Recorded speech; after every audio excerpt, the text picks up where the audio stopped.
Thank you, Robin. We have two more speakers who we're going to let speak, and then question and answer will come at the end. We want to move this along.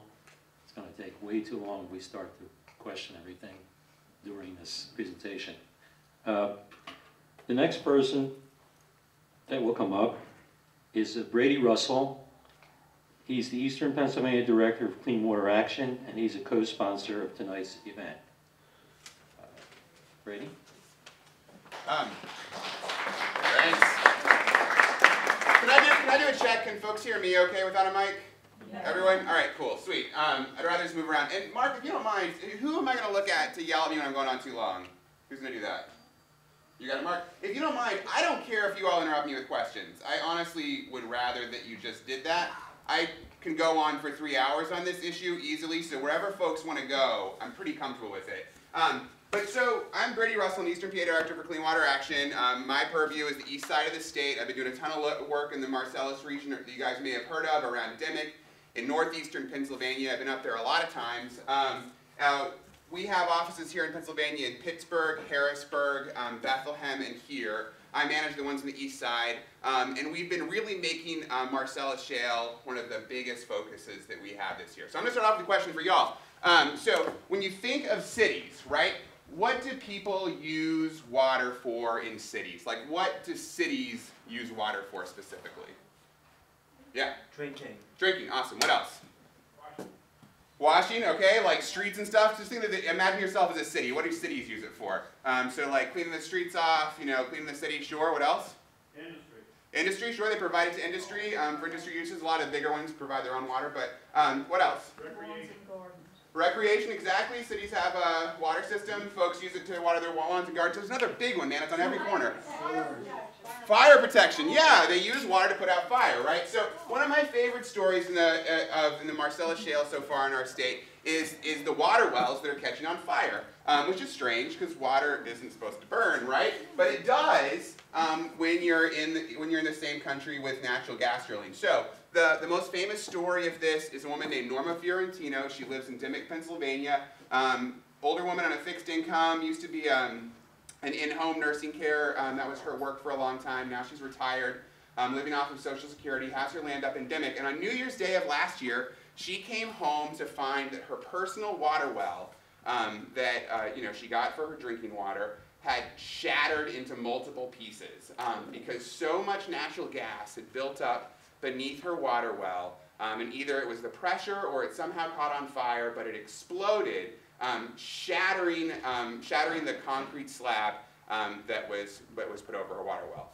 Now, and the company, Cabot Oil and Gas, that was serving the Dimick project at the time, were good enough neighbors that they've been able to afford to buy multiple helicopters to move their natural gas rigs around up there, but they weren't able to do anything but put a plywood slab over the cover of her water well. She no longer has water in-house, and half the time during the winter she doesn't have it because it freezes now, because it doesn't have good enough insulation on it. So these are the kind of neighbors that we're looking forward to having in Pennsylvania right now by welcoming the economic development that comes from the natural gas industry. So let's talk about what's at stake here and where we're going to see gas developing. I don't like to use PowerPoint. I like to just bounce around, so keep it low tech. I use drawings. So here's a picture of our state. It's totally to scale. It's very accurate.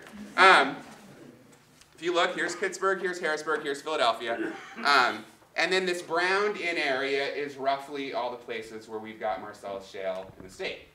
It also goes over into West Virginia and Ohio, into New York. And they've been extracting Marcellus Shale gas pretty actively in Ohio already, also in West Virginia. They haven't done it in New York very much yet. I think there's like one working well there right now. And that's in part because they have a stronger environmental protection standard there. They sort of are doing a cumulative impact analysis, and then once that's done, they'll come out. We don't have any rules like that here in Pennsylvania, so the industry is just moving forward. And that's the thing. So I think one of the things which I want to point out about natural gas, which is so interesting, is in this state, and I really can't give you an explanation for this. In this state, natural gas is unique. It's really unlike any other industry that you could imagine. So here, I'll give you an illustration of why it's neat. Let's just imagine, just heaven forbid, that say, just outside of here in Chester County, a new coal-fired power plant we're going to go in, okay? Just imagine that. Don't want it to happen, obviously it'd be terrible. But let's say it were. We're going to have a new plant in the state. So the plant got built. They put everything in place. Everything was set up. DEP, the regulator, showed up on site and said, okay, it looks like everything's working.